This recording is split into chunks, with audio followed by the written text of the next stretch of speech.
Hello guys, welcome back to my channel. वैसे मैंने बहुत दिन से कुछ अपलोड नहीं किया है। एक्चुअली मेरी तबीयत ख़राब थी, फिर फेस्टिवल्स आ गए तो मैं कुछ रिकॉर्ड ही नहीं कर पाई। और जो भी मैंने पहले भी वीडियो डाले तो वो ऑलरेडी रिकॉर्डेड थे। चलो स्टार्ट करते हैं हम।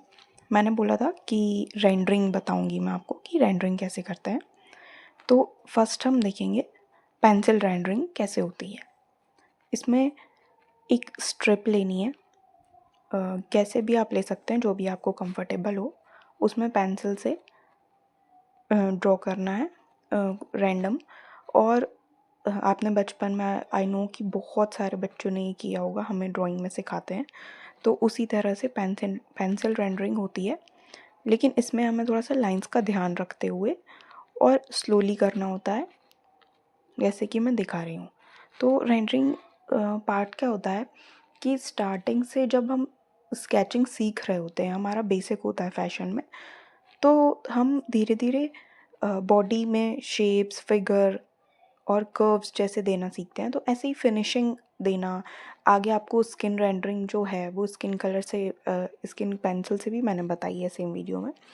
तो उससे एक फिनिश्ड लुक आता है।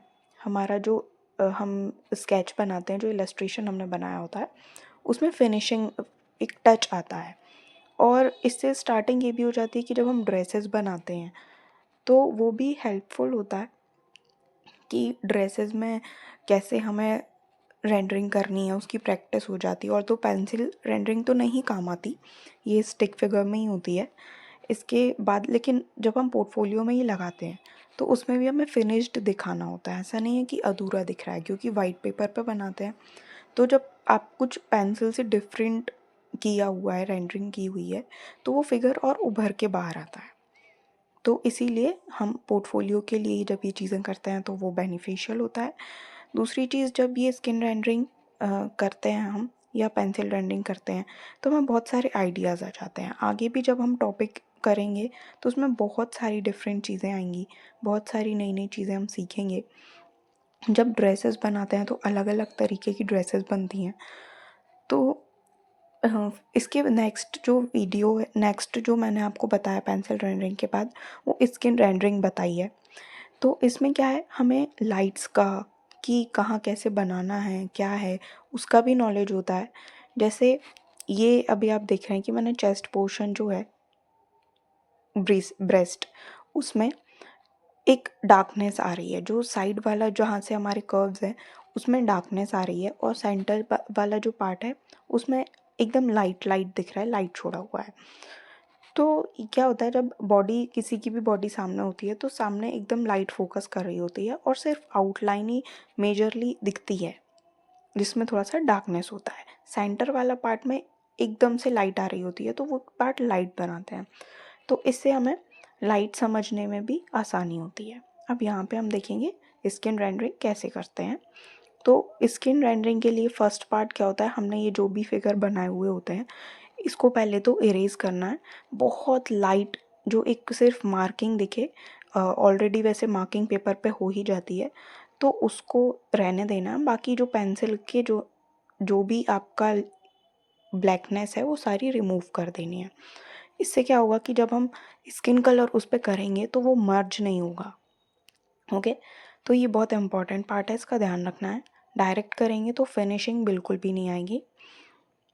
यहाँ से जो साइड पार्ट है उसको पहले तो दोबारा से आउटलाइन कर लेंगे स्किन कलर से। ये मैंने स्टैडलर्स यूज़ किए हैं, ये वाटर बेस्ड पेंसिल कलर है अभी, लेकिन मैं आपको इनको एज अ पेंसिल कलर ही यूज़ करके दिखा रही हूँ। आगे मैं वाटर बेस्ड जो हैं उनको वाटर के साथ कैसे ब्लेंड करते हैं, कैसे यूज़ करते हैं, वो आपको मैं नेक्स्ट पार्ट्स में सिखाऊंगी। अभी इसको as a basic pencil colour ही यूज़ करना है। तो हमने यहाँ पे आउटलाइन दोबारा से ड्रॉ कर लिया है जो पेंसिल से थी, ताकि गलत ना हो और हम उसको आगे रेंडरिंग में इजी रहे। ओके, और दूसरी बात ये होती है कि हमें जो साइड वाला पार्ट है वो ऑलरेडी डार्क करना है, तो हम डार्क करेंगे। इसको धीरे धीरे स्लोली ब्लेंड करना है। लाइटिंग जो है वो समझनी है इन वीडियोस से, कि कहाँ पे बॉडी पे जब सामने होती है तो लाइट पड़ रही है तो डार्कर पार्ट कहाँ पर आता है। तो इसमें आगे जब आप कपड़े बनाएंगे, जो हम क्लोथ्स बनाते हैं, इलस्ट्रेशंस बनाते हैं, तो उसमें समझ आएगा कि डार्कनेस कहाँ देनी है, लाइट कहाँ पड़ रही है, तो लाइट एकदम वाइटिश थोड़ा सा टोन जो है वो कहाँ पर देना है। तो आप लोग चीज़ें ऑब्जर्व करना शुरू करो कि जब बहुत लाइट में कहीं जा रहे हैं तो ड्रेस का कौन सा पार्ट हाईलाइट हो रहा है, कौन सा डल जा रहा है। ऐसे ही इसमें जो पार्ट डार्क हैं वो मैंने थोड़े से हाईलाइट कर लिए हैं। उसके बाद मैं पूरे में लाइट स्किन कलर करके और फिर ब्लेंड करूँगी। इससे क्या होता है कि जब हम एक सिंपल टोन वाई लाइटिश जो दे देते हैं वो इवन दिखता है।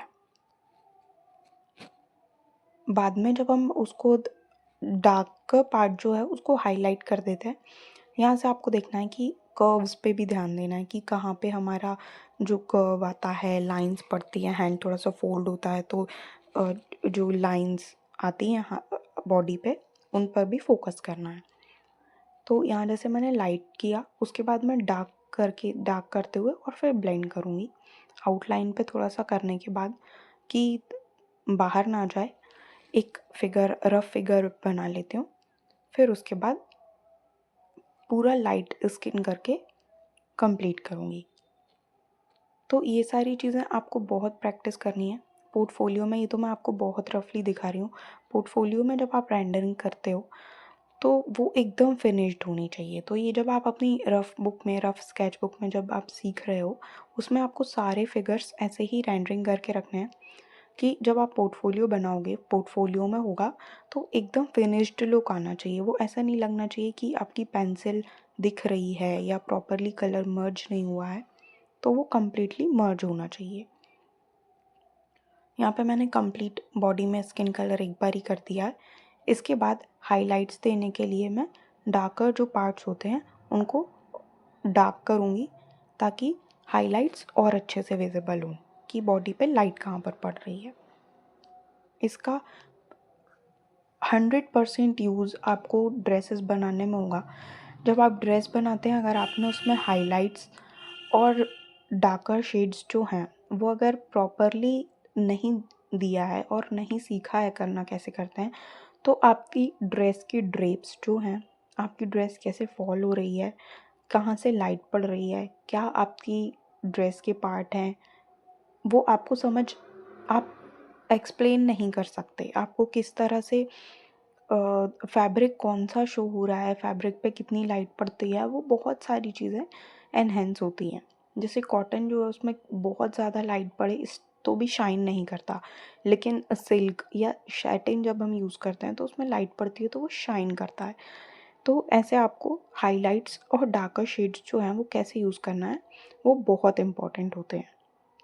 तो यहाँ पे मैंने वाटर बेस्ड है ऑल्दो, लेकिन as a pencil colour use किया तो मैं इरेज़र से, ताकि जो टेक्सचर है वो थोड़ा सा स्मूथ हो जाए, उसके लिए मैंने इरेज़र से उसको ब्लेंड करने की कोशिश की है कि जो डार्कर शेड्स हैं पेंसिल की एकदम रफनेस जो आती है वो ना आए।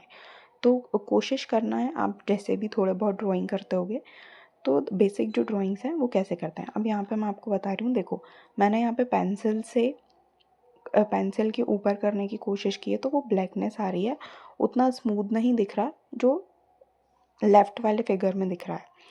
अब यहाँ पे मैंने जब इरेज करके किया है तो वो थोड़ा सा क्लीनलीनेस दिखी उसमें, तो इसीलिए आपको पहले इरेज करना है और उसके बाद रेंडरिंग स्टार्ट करनी है ताकि फिनिशिंग आए। अब यहाँ पे जैसे मैंने जूम किया है तो आप देख रहे होंगे कि इसमें एक रफनेस दिख रही है पेंसिल की।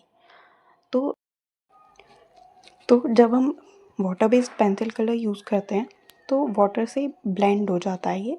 मैं आगे के पार्ट में आपको बताऊंगी कि कैसे यूज़ करना है। तब तक के लिए बाय बाय, मिलते हैं नेक्स्ट पार्ट में।